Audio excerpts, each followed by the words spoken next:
il aurait eu 87 ans, ce jeudi 15 juin 2023.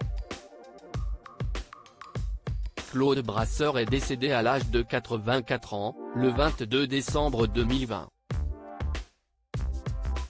S'il s'est illustré sur le petit comme le grand écran, mais aussi sur les planches, au cours de ses 65 ans de carrière, l'acteur était un enfant de la balle puisqu'il est le fils du couple formé par les comédiens Pierre Brasseur et Odette Joyeux. Son parrain n'était également pas un inconnu puisqu'il s'agit de l'illustre écrivain Ernest Hemingway.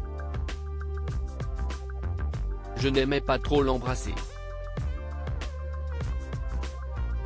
Il n'avait pas encore la barbe mais il était en train de se la laisser pousser, il me faisait des bisous mais j'avais horreur de ça parce que ça me piquait, s'était souvenu Claude Brasseur sur le plateau de L'Invité, sur TV5 Monde, en 2016.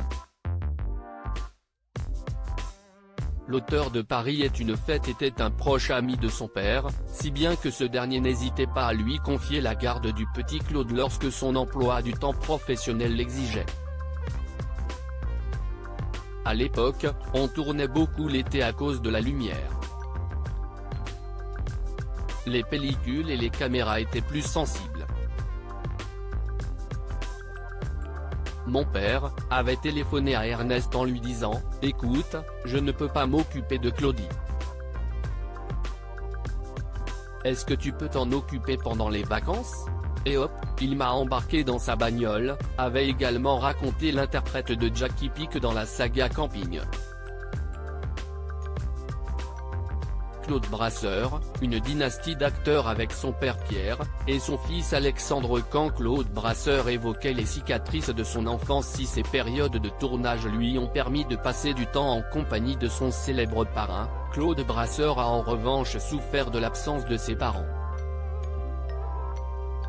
Je n'ai jamais connu l'amour de mes parents, que ce soit l'amour maternel ou l'amour paternel.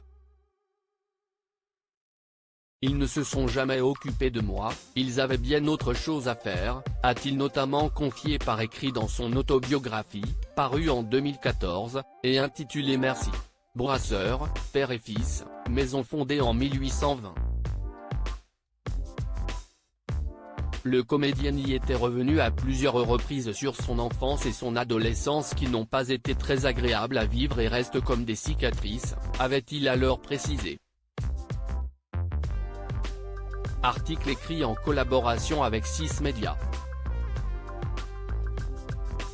Crédit photo, Christophe Clovis.